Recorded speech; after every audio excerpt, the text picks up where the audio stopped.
ekspektasi aku nggak terlalu pedas, dan ternyata pedas banget. Foodies, makan penyetan terfamous di Surabaya yang harganya start from 9 ribuan. Yuk, kita jajan bareng Foodies. Selain makanan yang endul, yang jualan juga nggak kalah terkenal loh. Pantesan ya fansnya nggak berhenti datang dari tadi. Foodies, wah akhirnya saya tidak penasaran lagi kenapa Kang Sule jadi kaya raya ini. Tuh lihat tuh. Iya kan? Jadi model ketawa dong terus bisa kaya raya kayak begini nih Kang Sule ya? Enggak juga sih. Oh, enggak juga. Saya pikir dia mau ngomong apa ya, Budis? Oh enggak juga. Gimana tuh? Kan apa bisa ya? beli mobil, bisa beli rumah di Jakarta kaya raya. Harus bekerja keras. Oh, harus bekerja keras. Ya. Jadi usahanya ini berarti? Iya. Oke, wah ini Kang Sule-nya Surabaya. Kalau di sini dipanggil Kang Sule atau siapa? Kalau di sini Mak Sule. Oh, Mak Sule. Iya. Oh, beda ya? Iya. Ketawanya bikin salfok ya, renyah banget Penjualnya ini memang terkenal mirip dengan komedian Sule Foodies. Tapi karena dari dulu udah eksis dipanggil Mak, jadinya terkenal dengan nama Mak Sule. Penyataan di sini variannya beragam banget loh. Dipastiin gak bakalan bosen ya kamu Foodies. Apalagi kalau udah ngomongin sambelnya, bikin pengen nambah terus. Aduh gawat. Seperti penyataan pada umumnya, ayam, bebek, dan ikan di sini sudah dimarinasi dengan bumbu spesial yang terbuat dari kunyit, lengkuas, dan serai. Dipastikan no hambar-hambar klop ya. Oke, Mak Sule. Ini berarti udah bisa kita langsung goreng ya? Bisa langsung. Oke, bisa langsung. Kita goreng-goreng. Bismillahirrahmanirrahim. Tuh, wow. Ikannya ini ikan laut sepertinya ya. Tuh. Jadi kita goreng sekaligus Foodies ya, karena kalau ke Surabaya makannya cuma satu macam, nggak puas. Jadi kita harus makan semuanya ini. Favorit saya. Tuh. Gorengnya harus dengan minyak yang berlimpah biar nggak perlu dibolak-balik lagi Foodies. Bisa request kok mau digoreng setengah kering atau sampai garing banget nih biar ada sensasi kriuknya. Sesuai selera aja. Oke, sudah matang semuanya. Silakan Mak Sule, masukkan langsung ke sini. Tuh. Wow, ini saya pesan yang super komplit, tapi saya juga pengen kepoin yang paket 9.000 itu ya kan. Kalau misalnya akhir bulan pengen makan enak, langsung aja datang ke sini ke warungnya Mak Sule. Oke, yaudah kalau gitu sambal tomatnya yang banyak sama nasi yang banyak juga biar saya kenyang ya kan. Mumpung di sini kita cobain resepnya Mak Sule. Oke. Awal jualan pada tahun 2008, Mak Sule memulai usahanya di gang kecil di perkampungan Bumbungan, Surabaya. Nah, setelah mendapatkan modal yang cukup, tahun 2016 Mak Sule menyewa tempat yang saat ini menjadi warungnya ini nih Foodies. Wah, semoga makin laris manis ya Mak Sule. Amin. Foodies, definisi nggak sabar buat segera disantap-santap. Wow, ini paket komplit ya kan. Saya pesan banyak banget. Semuanya ada, tapi yang pertama ini saya pengen icip-icip yang paket 9.000 dan juga paket 15.000-nya Mak Sule. Ini dia nih, ada terong, ini adalah salah satu favorit saya. Ada tempe ya kan, tahu, telur dadar dan juga ati ampela. Yang pertama kita paket, berapa tadi? Paket 9.000 dulu ya, coba. Nih, ini paket 9.000 nih ya kan. Sebelum pakai nasi kita cocol dulu. Ini jenis tahu apa tadi? Mas Sule ini tahu apa ya tadi namanya ya? Tahu dari Jombang. Tuh ya kan, buntel-buntel kayak gini dia. Sambelnya mantap banget, sambal tomat yang sudah dicampur dengan terasi katanya. Tuh. Aduh, bismillahirrahmanirrahim. Emang ya kalau udah endul dengan harga yang receh tuh makannya tanpa beban enak aja gitu. Secara nggak bakalan overthinking ya Foodies. Dompet masih aman lah meskipun tetap menipis. Aduh, canda Foodies. Asli ya, terasinya berasa. Dan ini ekspektasi aku nggak terlalu pedas, dan ternyata pedas banget. Karena ada campuran dari cabai rawit, kemudian ada cabai keriting juga, ditambah dengan terasi. Nah, yang suka pedas dengan sentuhan terasi pasti demen banget dengan racikan sambal Mak Sule yang satu ini deh. Tapi rasa asam segar dari tomatnya itu juga tetap berasa loh. Pokoknya mah best deh Mak Sule. Secara racikan ini tuh dibuat dari awal merintis sejak 18 tahun lalu. Resepnya tuh paten banget, gak pernah berubah Foodies. Jadi gak heran ya rasanya enak tenan pas masuk ke mulut kita. Lazis. Wah, pakai 15.000, pakai telur dadar crispy yang masih hangat-hangat. Favorit saya juga ya kan.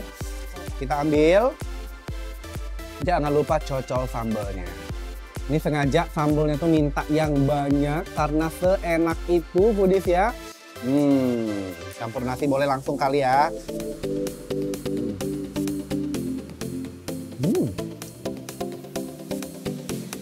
Wow. Telurnya bener-bener bawangnya banyak di dalam, jadi berasa banget.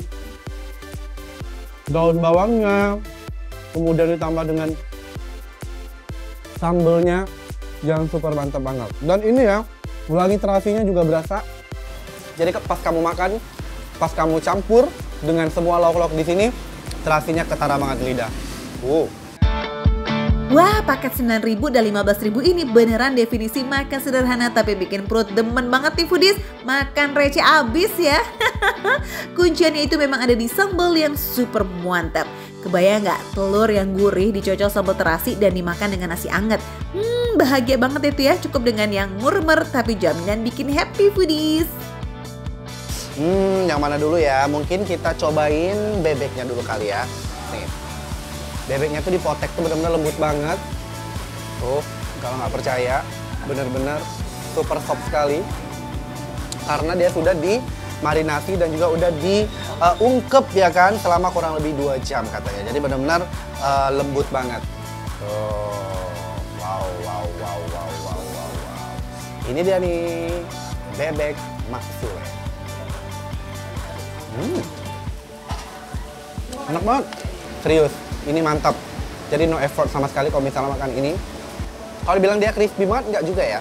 Karena dia tipe-tipe yang tadi aku bilang tebel dan juga garingnya pas. Mantap. Bebeknya udah full of rempah-rempah. Dari wanginya aja udah bikin lapar. Bumbu marinasinya tuh benar-benar menyerap banget hingga bagian terdalam dari dagingnya. Perfecto sih buat resepnya Mak Sule nih ya foodies. Yuk yang pengen makan di sini, hayolah cus. Bukanya start dari jam 5 sore hingga jam 12 malam. Ditunggu ya buat kamu langsung mampir ke sini foodies, oke? Pokoknya langsung aja kepoin ke sini ke penyetan Mak Sule di kota Surabaya. Makan receh menu receh tapi rasa nggak recehan.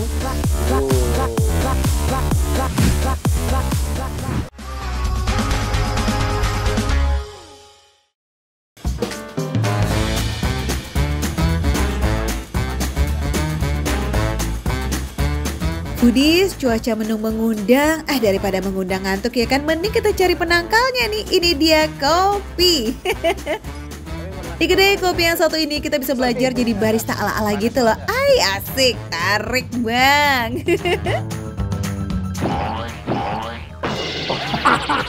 Beneran kan tuh Mbak? Maaf mas ya, berantakan ya, namanya juga baru belajar ya. Gimana sih coba supaya enggak? Tarik ke bawah. Oke, kayaknya cukup ya Mbak Foodies ya. Nggak apa-apa, sekali lagi lah. Saya ini yang mau bikin acak-acakan. Nggak gampang loh ternyata. Kita serahkan saja sama yang ahlinya ya. Wah, 10 jempol deh buat usaha pantang menyerahnya Frans. Jempol lainnya didedikasikan lah ya buat kopi susu tarik yang katanya jadi signature nih di kedai kopi ini. Wih. Kalau kedai kopi zaman now itu kebanyakan modern dan menggunakan mesin ini itu, kopi tiam yang satu ini masih kekeh banget nih sama konsep tradisionalnya. Yap, kudu pakai teknik tarik-menarik kayak begini nih foodies. Kental manis dicampur dengan kopi, perpaduan robusta dan arabica. Lalu mulai ditarik-tarik deh dari satu ke gelas lainnya tuh foodies. Asal jangan ditarik ulur aja ya Shay. Foodies bukan tanpa alasan kopinya harus ditarik-tarik kayak begitu. Tujuannya agar tercipta buih kental yang bikin cita rasa kopinya jadi makin nikmat. Ngomong-ngomong kita cari temannya kopi tarik dulu kali ya. Mas, mau pilih-pilih siomay dong? Oh, boleh Kak, silakan. Ini ya? Iya. Wah, gendut-gendut banget siomay ini, gede-gede banget. Kopi sama roti sih udah jodoh banget ya foodies. Tapi boleh kali cobain juga dong somai menul gembul yang satu ini. Iya, lihat sendiri kan betapa gendatnya ukuran geng persomayan ini. Komplit pakai banget lagi foodies. Tinggal pilih aja deh tuh. Ada somai, ada pangsit, pare, kentang, telur, tahu dan juga kol. Cucok nih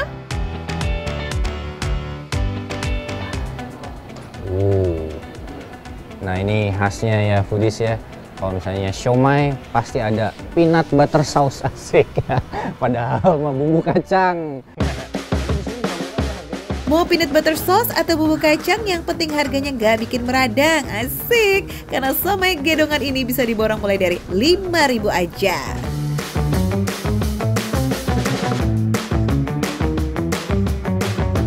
Foodies, pesanannya udah sampai semuanya nih.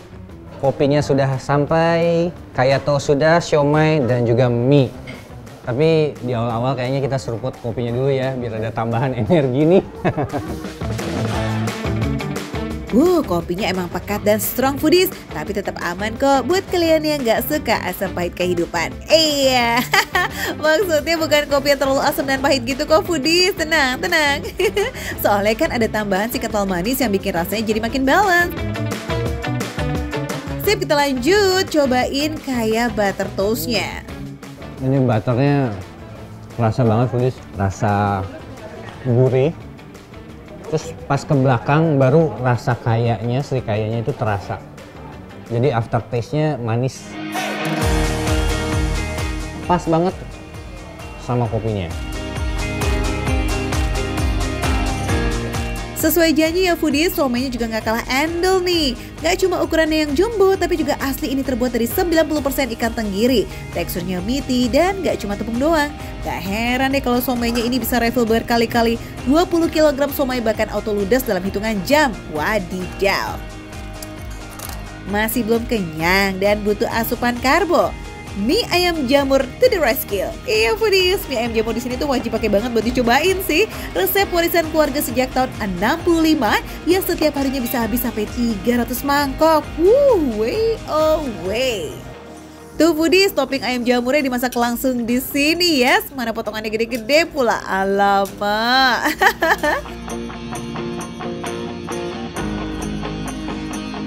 Mie-nya kenyal, lembut, terus gurih.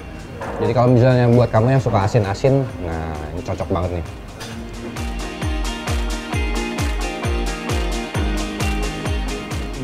Di sini juga ada minyak bawang putihnya yang kerasa banget. Rasanya tuh jadi semakin kaya ya. Siram dengan kuah dan tambahan sambal juga boleh kok. Jadi aduhai, gimana gitu ya rasanya? Ya pilihan mie-nya ini juga beragam loh. Sesuai selera, mau mie keriting, mie lebar, atau kue tio foodies. Kopi, comel-comelan, sampai makanan berat, semuanya ada nih foodies. Dijamin otokalap ya kita di sini. Sama tuh kayak Franz. Awalnya sih cuma mau ngopi, tapi malah kebablasan. Jadi makan besar gak sih tuh?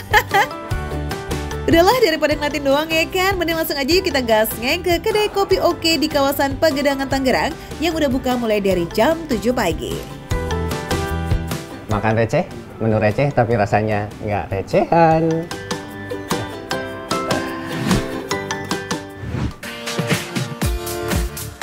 Foodies, perut masih aman atau udah lapar maksimal? Kayaknya jajan kuliner Minang paling cocok nih ya. Dari kepulan asap dan aromanya sih udah kebaca ini apa. Yuk kita cobain sate padang yang katanya paling lazis sekota Bogor. Apa iya? Onde-mande. Orang mah kipas tuh pakai duit kali ya. Ini pakai sate masa. Ada angin-angin ini foodies. Yang ada mah kenyang lama-lama. Tapi ini kalau dilihat-lihat ini tuh sebenarnya macam-macam tuh. Serupa tapi tak sama. Sate Padang Ajo Soldi ini punya 3 pilihan bagian sapi. Ada lidah, daging, serta jantung. Walau bentuknya 11-12, tapi masing-masing punya cita rasa dan tekstur yang berbeda ya foodies. Nah, penasaran kan? Nah, udah ada udah juga di sini. Kita mau bakar-bakar. Sate Padang Ajo Soldi. Ini dari tahun 94 udah terkenal banget di sini. Aku mau langsung bakar aja nih udah semuanya deh. Menu yang satu ini emang sering dihidangkan atau cocok buat disantap di sore dan juga malam hari. Apalagi kalau hujan-hujan kayak begini, makanan yang berkuah emang paling pas ya. Bentar-bentar, sate padang berkuah? Lah iya, kan sate padang emang pakai kuah, meskipun gak encer dan gak sebanyak kuah mie ya foodies. Selain sate, ada juga pilihan menu lainnya nih foodies. Ada soto padang, nasi goreng padang, ketupat sayur, dan masih ada pilihan masakan padang lainnya.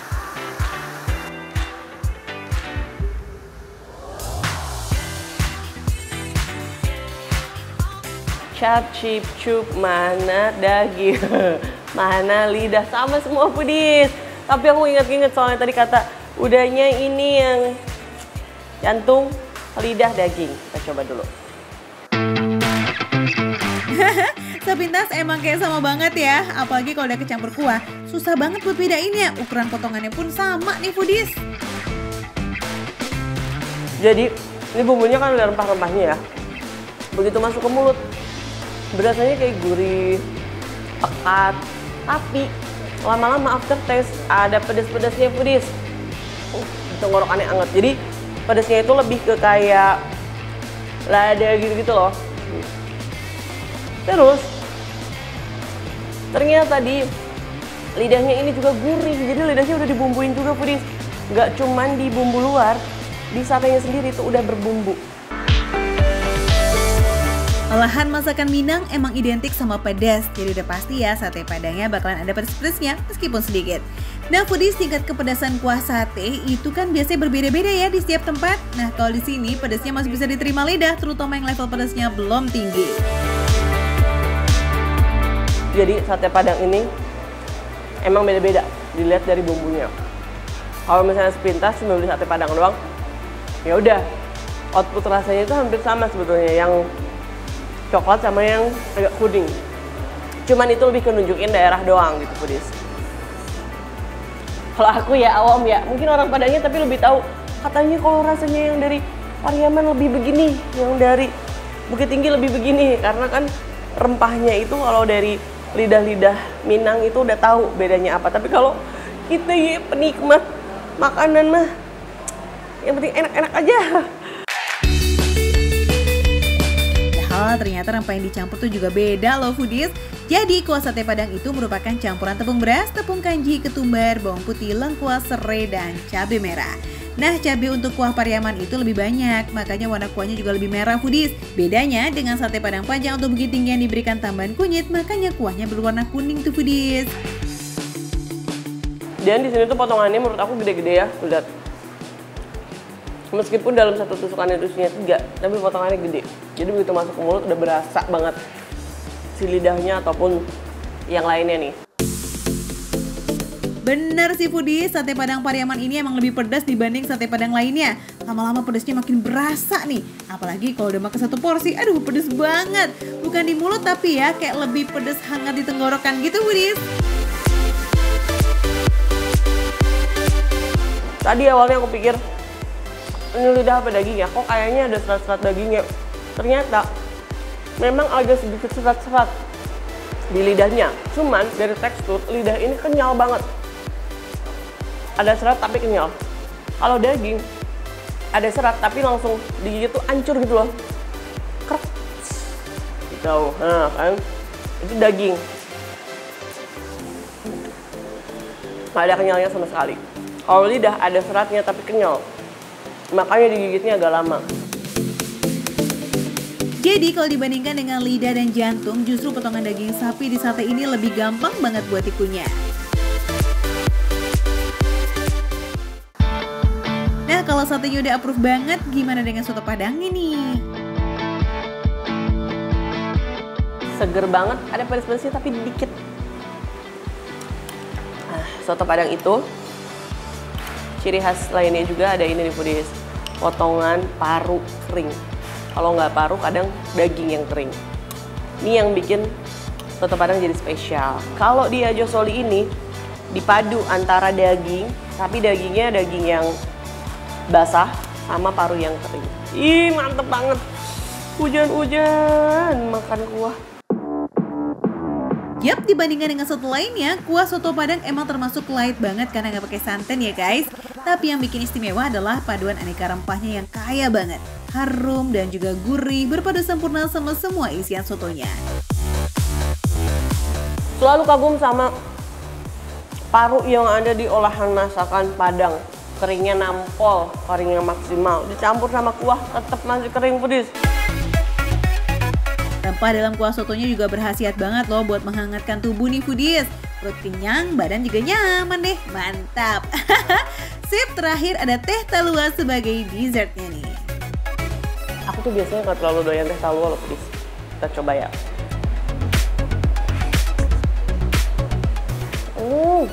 Mantap banget. Manisnya pas. Terus ya kan talua ya, khasnya talua tapi nggak kecium taluanya gitu loh Foodies. Jadi ini masih masuk banget ya aku nih, biasanya aku nggak terlalu doyan soalnya. Seger-seger. Kalian kalau pengen nyoba ini, sate Padang Ajo Soldi ini nih yang udah legend banget dari tahun 94, di sini udah terkenal tuh, banyak banget pembelinya. Meskipun hujan tuh ada pembeli juga, ada pembeli karena butuh yang anget-anget, langsung aja bisa mampir. Adanya di mana? Adanya di kawasan Pandu Raya Bogor. Jangan lupa, sate Padang Ajo Soldi. Gak receh, bener receh, tapi rasanya gak recehan.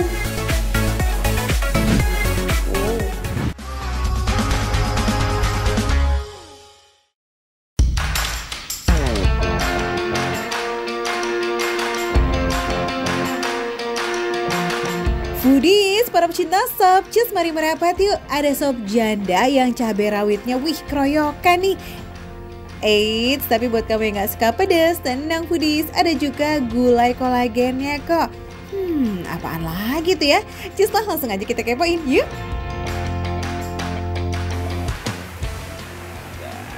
Wah, Foodies, lihat tuh kuahnya Foodies. Hati-hati Kang, hati-hati Kang. Saya masih mau makan Kang. Jangan dimasak Kang. Oh, dagingnya Foodies. Oke, kalau saya bantu gini deh Kang. Saya bantu gini. Itu mah bukan ngebantuin kali, tapi minta sopnya. Bisa aja deh Ditra. Oh ya Foodies, sop janda ini isiannya tuh pakai iga ya. Walaupun rumah makan sop Antartika ini masih seumur jagung, tapi beberapa menu andalan di sini udah jadi favorit tuh Foodies, seperti sop janda, gulai kolagen, dan juga iga bakarnya. Foodies, saya pengen tahu rasanya sop Antartika kayak gimana. Let's go! Nah, waktunya makan receh bagian icip-icip nih. Kita take si sop jandanya dulu ya Foodies. Kita cobain kuahnya dulu Foodies. Bismillahirrahmanirrahim.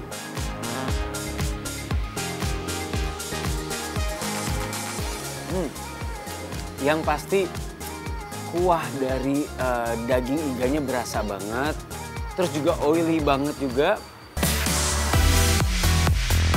Foodies, baru kuahnya aja udah lazis banget. Beneran berani bumbu ini sih, rempah dan dagingnya tuh nyatu menciptakan rasa yang aduhai nikmatnya.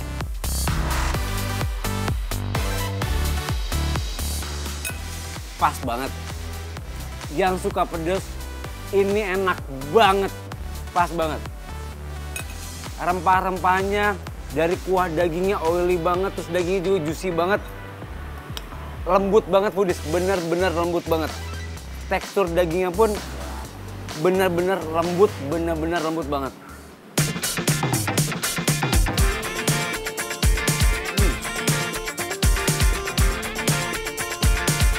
Foodies, waktu perebusan iga yang cukup lama ini sekitar 3-4 jam bikin dagingnya empuk dan juga bumbu rempahnya ngeresap.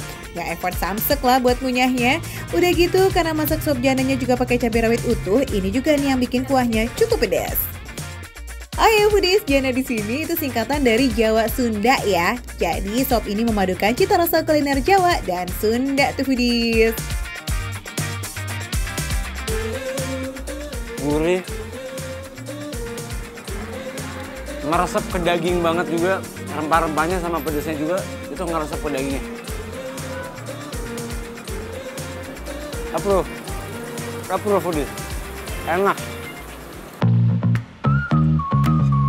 Ya ampun Foodies, ini sih yang masaknya jago banget nih, bisa bikin dagingnya empuk banget dan juga ngeresep abis. Atau nambah nasi nih. Eits, tenang, jangan kenyang dulu, masih ada menu spesial lainnya. Ini dia si gulai kolagen. Ini Foodies putih tuh. Bener-bener. Tapi kental juga sih, agak sedikit kental Foodies. Kita coba aja langsung ya. Bismillahirrahmanirrahim. Gulai kolagen ini jadi menu andalan di sini Foodies karena cita rasanya agak unik. Dominan gurih manis karena menggunakan susu full cream dan juga kental manis. Ini kuah dari bahan dasarnya susu full cream sama kental manis. Tapi kok nggak bikin di mulut itu kayak nggak enak. Kayak malah seger, kayak enak aja gitu. Oh ya foodies, isian gulai kolagen ini pakai daging bagian kepala sapi. That's why namanya gulai kolagen. Karena daging kepala sapi tuh kaya akan kandungan kolagen atau protein alami yang baik untuk kesehatan kulit, sendi, tulang, dan juga membantu memperbaiki regenerasi sel kita. Wih, banyak juga loh ya manfaatnya foodies. Dan yang pasti saya pengen coba. Pertama kalinya, jujur dalam hidup saya nyobain kepala sapi. Saya makannya langsung yang foodies, bismillahirrahmanirrahim. Wow. Wah, di luar ekspektasi Ditra foodies, ternyata daging kepala sapinya enak. Udah gitu teksturnya juga empuk berpadu dengan cita rasa gulai kolagen, jadi semakin endes banget. Dan yang ketiga, ini dia nih, iga bakar kondro foodies. Dimarinase selama 13 jam. Wow. Yoi, betul banget foodies. Semua perbumbuan udah dicampur pas marinasi ya. Waktu marinasi yang lama banget bikin bumbunya tuh jadi meresep banget. Jadi pas bakarnya juga cuma oles-oles dikit aja biar nggak gosong. Tingkat kematangannya pas banget. Juicy banget juga di sini. Kalau misalkan foodies lihat, aku gini ini bener-bener kayak ini minyak. Ini pas banget. Wah, empuk foodies tekstur dagingnya. Wih, lazis. Sekali gigit langsung copot tuh. Juara sini enaknya. Mau dong. Makan receh, menu receh, tapi rasa nggak receh.